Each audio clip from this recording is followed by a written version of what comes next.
آج ہم نے پروگرام کا آغاز اس ایشو سے کیا ہے کہ ہمیں اب ایران اور امریکہ کی جنگ ختم کروانے پہ زیادہ توجہ دینی چاہیے یا پاکستان کے جو اندرونی حالات ہیں ان کو ٹھیک کرنے پہ توجہ دینی چاہیے.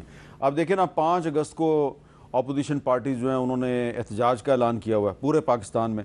7 اگست کو جماعت اسلامی کہہ رہی ہے جی ہم پورے پاکستان کی سڑکیں بند کر دیں گے. ابھی میں نے پٹرول پمپ اونرز ایسوسی ایشن کا ایک سٹیٹمنٹ دیکھا ہے, وہ کہہ رہے ہیں جی ہم بھی ہڑتال کی طرف جا رہے ہیں. اور مسلم لیگ نون جو ہے وہ مطالبہ کر رہی ہے مولانا فضل الرحمان صاحب معافی مانگیں. مولانا فضل الرحمان صاحب کہہ رہے ہیں جناب کہ جن لوگوں سے آپ نے میرے خلاف الزامات لگوائے ہیں وہ معافی مانگیں. تو ذرا مشاہد صاحب آپ یہ بتائیں گے کہ یہ کیا غیر ضروری بحثیں نہیں ہیں؟ یہ نان ایشوز کی پالیٹکس ہے جی. بنیادی بات ہے کہ آپ کا جو سسٹم ہے کام نہیں کر رہا, اور اس پر ہمیں فوکس کرنا چاہیے کہ یہ جو جتنی بھی جہاں ہے ایشوز, اور یہ جو اپروچ ہے نا ون سائز فٹس آل کہ ڈنڈے سے سب کام ہو جائیں گے, this does not work. Pakistan بڑا ڈائیورس ملک ہے اور Pakistan is a product of the democratic process. Quaid Azam نے یہ ملک بیلٹ باکس کے ذریعے بنایا تھا, سیاسی جماعت نے تھرو اے پولیٹیکل پروسیس بنایا تھا عوام کی حمایت کے ساتھ. تو اگر کوئی ایشوز ہیں تو آپ بیٹھ کریں, بات کریں, ان سے ڈسکس کریں. نہیں لیکن ہم دیکھ ہی رہے ہیں کہ ہم امریکہ اور ایران میں بات چیت کا تو کریڈٹ لیتے ہیں, لیکن جب بات آتی ہے پاکستان کی کہ یہاں پہ بھی بات چیت کرو تو ہم کہتے ہیں I don't care. No, we should care. This is the top priority. Number 1 issue he domestic کا ہے. اگر آپ کا ڈومیسٹک بیس سیٹل نہیں ہے, جو ٹوٹلی انسیٹلڈ ہے اس وقت, 2 صوبے آپ کے ٹوٹلی انسیٹلڈ ہیں, اے جے کے از انسیٹلڈ, گلگت بلتستان بھی ریسٹو ہے, تو پھر آپ کیا بات کر رہے ہیں دوسری ایشوز کی. I think the top most priority should be given. اور اس وقت تو سسٹم جو ہے یا گورنمنٹ کہہ لیں اٹس ٹوٹلی ڈرفٹنگ, ڈائریکشن لیس ہے کہ ایشوز کیسے ریزالو کرنے ہیں. کوئی اس کو توجہ نہیں دے رہا, بیان بازی چل رہی ہے, اس نے یہ کہا, اس نے یہ کہا. دیز آر نان ایشوز کہ اس نے یہ کہا, فلاں نے بات کی. آپ سالو دا پرابلم. وہ کہتے ہیں نا نئے کے سلوگن ہے جسٹ ڈو اٹ. یہ مسئلے کیوں نہیں حل ہو رہے؟ بلوچستان کا ایشو بڑھ رہا ہے, کے پی کا ایشو کنٹرول میں نہیں ہے, اے جے کے جو آپ کا اپنا مطلب ریئر بیس کیمپ ہے کشمیر سٹرگل, ادھر آپ کے خلاف معاملہ شروع ہو گیا. آپ کا کشمیر کوز انڈرمائن ہو رہا ہے پہلی دفعہ 75 سالوں میں. یہ تو بڑی سیریس بات ہے. So I think that we should focus on that. Yes India کر رہا ہوگا, اسرائیل کر رہا ہوگا, اور بھی کچھ قوتیں ہیں وہ تو کرتی رہیں گی. That is no big deal. East Pakistan میں بھی کیا ہوا تھا کہ ہم نے اپنی غلطیوں کی وجہ سے باہر کے لوگوں کو موقع ملا کہ انہوں نے ایکسپلائٹ کیا اور وہ ہمیں نقصان پہنچا. تو بنیادی تو ہے, جڑ جو ہے ہماری اپنی غلطیاں ہیں, غلط پالیسیز ہیں. تو we need a course correction, اور کورس کریکشن کی بنیاد ہے دست شفا, ہیلنگ ٹچ. اچھا ڈاکٹر صاحب, آپ کے خیال میں کورس کریکشن کیا ہے؟ سولوشن کوئی آپ پرپوز کر سکتی ہیں؟ Course correction is fair and free elections without interference, without rigging. اب وہ تو 5 سال کے بعد ہی ہوں گے نا, وہ تو اب فوری طور پہ کیا کریں؟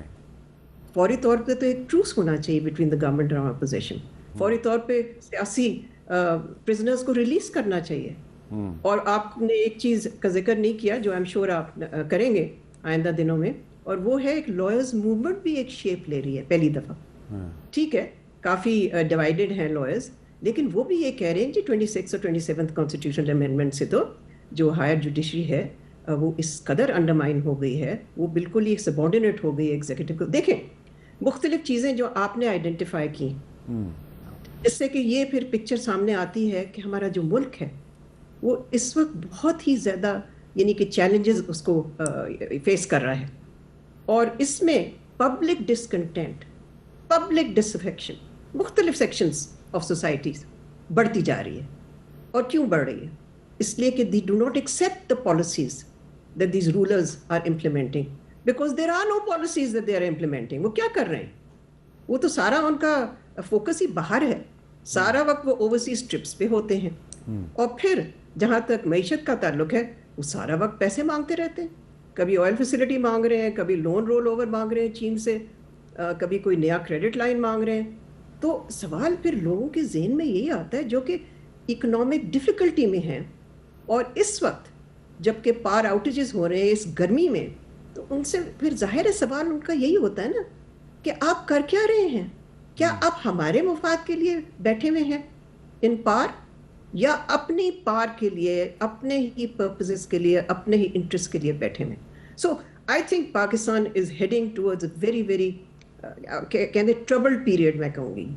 اگر ان ایشوز کو ایڈریس نہ کیا گیا, Balochistan, K P, militancy, violence, AJK, government opposition standoff, the subordination of the judiciary, the curbs on the media, dissenters کو اٹھانا پھر ان کو جیل میں ڈال دینا, یہ دیکھیں مجھے یہ بتائیں کہ اس سے کیا پاکستان جمہوریت کی طرف جا رہا ہے, پاکستان کے مفاد میں ہے کہ ہم ریپریشن سے کام لیں؟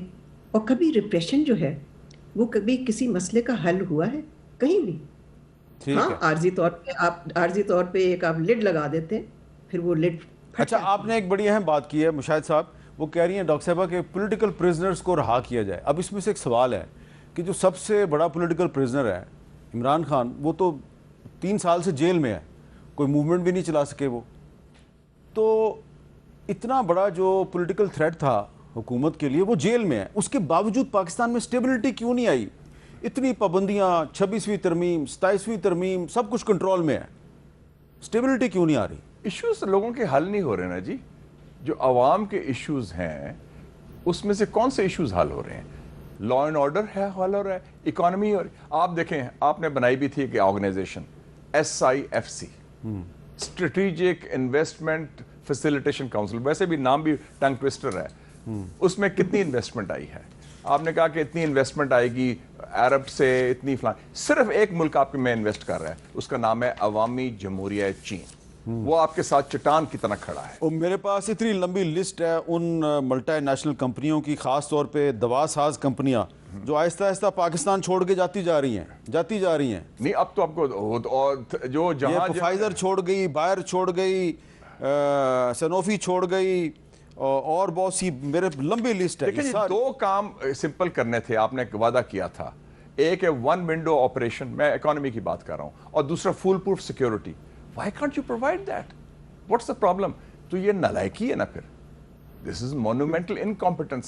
جو بات اپنے ہاتھ میں ہے آپ کیوں نہیں سالو کر سکتے؟ ایک کمپنی تھی, ہاں یاد ہے نا آپ کو, وہ پاکستان میں یونٹ بند کر کے انہوں نے انڈیا میں لگا لیا. آپ دیکھیں نا, بلوچستان میں 1,02,000 لوگ مین انڈر آرمز, اس میں Pakistan army, FC, levies, police اور جتنے بھی جو بنائے ہیں, پھر بھی جو ہے لا اینڈ آرڈر کنٹرول نہیں ہو رہا. اس کا مطلب ہے کوئی آپ کی غلطی تو ہے نا, کہ ایک کاؤنٹر ٹیررزم پولیٹیکل ایشو جو ڈاکٹر صاحبہ نے کہا. بہت بہت شکریہ. وہ ڈاکٹر مالک جو تھا, اگر وہ جینوئن الیکشن ہو, ان کی پاپولیرٹی ابھی سروے کرایا ایک انٹیلیجنس آرگنائزیشن نے, 27% پاپولر سپورٹ اس وقت نیشنل پارٹی کی ہے, ڈاکٹر مالک کی. Most popular party among the Baloch in Pakistan. اچھا, یہ ان کو آپ فری ہینڈ اب آپ نے یہ تو بتانا نہیں کہ کون سی انٹیلیجنس ایجنسی ہے جس نے یہ میں نے آپ کو بتا دیا, کہ میں نے فیکٹس بتا دیے آپ کو. چلیں, یہ میں کوشش کروں گا کہ مجھے پتہ چل جائے وہ کون سی ایجنسی ہے. آپ کا بہت بہت شکریہ ڈاکٹر صاحب, آپ کا بھی بہت بہت شکریہ. اور پروگرام جو ہے ہمارا کمپریہنسو ڈیبیٹ ہوئی ہے, بہت سے ایشوز پہ گفتگو ہوئی ہے, کچھ حکومت کی پالیسیوں پہ تنقید بھی ہوئی ہے, لیکن یہ جو دونوں تنقید کرنے والے لوگ ہیں, یہ ان کا کوئی اپنا پرسنل انٹرسٹ یا پولیٹیکل انٹرسٹ نہیں ہے. انہوں نے ایک پیور محب وطن پاکستانی کے طور پہ پاکستان کے بہترین مفاد میں کچھ باتیں کی ہیں.